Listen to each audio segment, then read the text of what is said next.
ہمیں یاد ہے کہ آج سے برسہ برس پہلے جب کمیونزم کی لہر ساری دنیا میں پھیل رہی تھی اور اشتراکیت کے پرستار روس کے ایجنٹ مسلمان دنیا کو اپنے سانچے میں ڈھالنا چاہتے تھے تو ان کا ایک ہی پروپیگنڈا تھا، ہم آپ کے مذہب میں کوئی دخل نہیں دیتے، آپ نمازیں پڑھتے ہیں پڑھیے، روزے رکھتے ہیں رکھیے، حج کے واسطے جانا چلے جائیے، زکوٰۃ نکالنا نکال دیے، ہم تو فقط یہ کہنا چاہتے ہیں کہ ہمارا نظام ایک معاشی نظام ہے، آپ معاشیات کی دنیا میں ہمیں مان لیں، عبادات کی دنیا میں جہاں چاہے رہیں، ہمیں کوئی اعتراض نہیں۔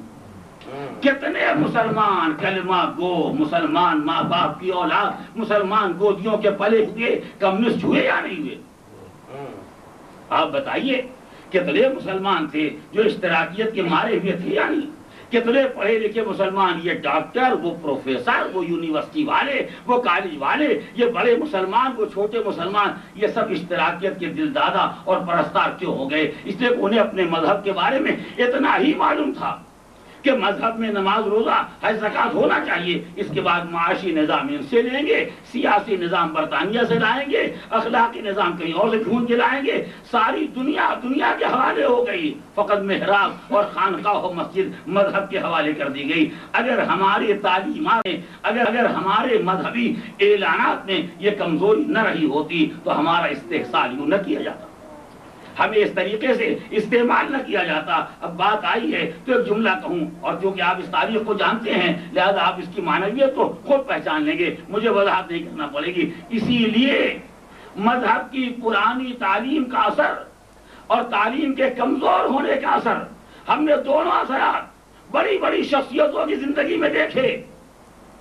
چونکہ یہ معلوم تھا کہ مذہب میں نماز روزہ ہے، اور یہ نہیں معلوم تھا کہ مذہب میں معاشیات بھی ہیں، اخلاقیات بھی ہیں، سیاسیات بھی ہیں، اجتماعیات بھی ہیں، پوری زندگی پر قانون مذہب محیط ہے، یہ نہیں معلوم تھا۔ لہذا ہم نے زندگی کے تینوں رنگ دیکھے، بچپنے کا نمازی انہی کو دیکھا۔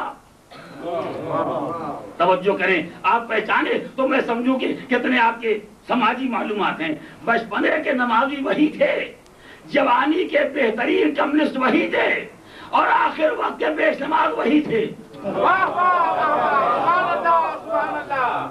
اس لیے کہ ان کا خیال یہ تھا کہ مذہب میں بگڑا کیا، مذہب اول آخر نماز ہے، اول بھی ہماری نماز اور آخر میں بھی طائب ہو کے مسجد میں آگے پیش نماز ہو گئے، لہذا مذہب سلامت رہ گیا۔ اگر درمیان میں معاشی نظام کسی اور کا اختیار کر لیا تو مذہب میں بگڑا کیا؟ اس لیے کہ مذہب میں تو کوئی معاشی نظام تھا نہیں۔ عزیزان محترم، اکثر میرے بچے پوچھا کرتے ہیں کہ ہم جب کبھی عملیے کی کتاب پڑھتے ہیں، توضیح المسائل جیسی کتابیں جب پڑھتے ہیں، یہ تو نئی باتیں وہاں پائی جاتی ہیں، کون اسے یاد رکھے گا، کون اسے سمجھے گا؟ 4000 مسائل بچہ 15 سال کا کیسے سمجھے گا اور کیسے یاد رکھے گا؟ عزیزوں، مسئلہ آپ کے یاد رکھنے کا نہیں ہے، ہو سکتا ہے 4000 میں 3000 مسئلے وہ ہوں جن کا آپ کی زندگی سے کوئی تعلق نہ ہو، نہ دکان کھولی، نہ تجارت کا مسئلہ سامنے آیا، نہ زراعت کی، نہ مزارعے کا مسئلہ سامنے آیا، نہ سینچائی سے مبتلا ہوئے، نہ مساقات کا مسئلہ سامنے آیا،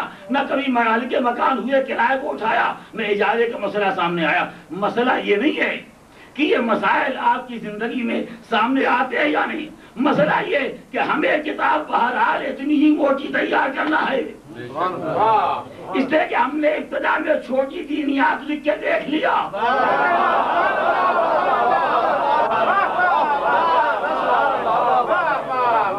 ہم نے بچے کے ذہن کے مطابق مختصر معلومات دے دیے تو آپ کو یہ کہنے کا موقع مل گیا کہ اسلام میں زندگی کے مسائل نہیں ہیں، ہم تو ساری زندگی کے مسائل لکھیں گے تاکہ جب کوئی اٹھ کھڑا ہو کہ یہ نیا مسئلہ پیدا ہوا ہے، اسلام میں کوئی حل نہیں ہے، تب اس سے کہنے کے موقع اب کتاب پلٹ کے دیکھو مسئلے کا حل ہے یا نہیں ہے۔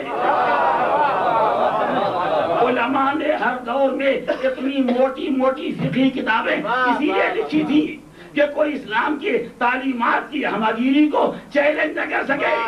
توجہ کریں، تو مذہب دو دور سے گزرا، پہلے بڑی کتابیں لکھی گئی تاکہ کوئی اسلام کے تعلیمات کو چیلنج نہ کر سکے، مگر جب تک ہمارے ہاتھ بندھے ہوئے تھے، جب تک ہمارے ہاتھ بندھے ہوئے تھے، ہمارے ہاتھ میں فقط قلم تھا، ہم نے اسلام کی عظمت کا اعلان کتابوں کے ذریعے کیا، جس دن طاقت ہمارے ہاتھ میں آ گئی ہم نے اسلام کی عظمت کا اعلان انقلاب کے ذریعے کیا.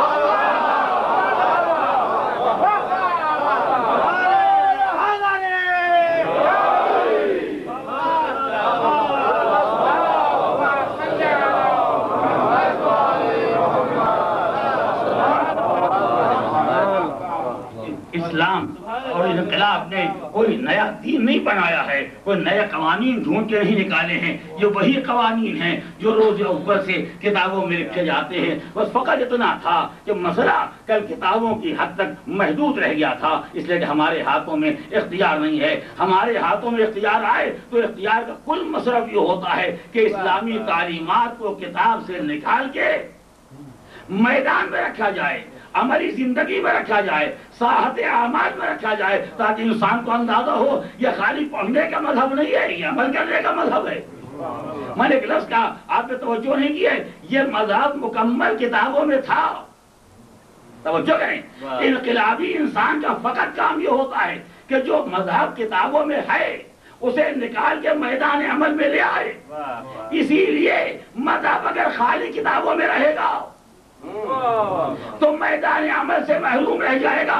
ضرورت ہے کہ جب مذہب کتاب میں رکھا جائے تو اس کے پہلو میں ایسے افراد بھی رکھے جائے جو مذہب کو کتاب سے نکال کے میدان میں لے آئے. پیغمبر نے بلا وجہ نہیں کہا تھا کہ میں قرآن بھی چھوڑے جاتا ہوں اہل بیت.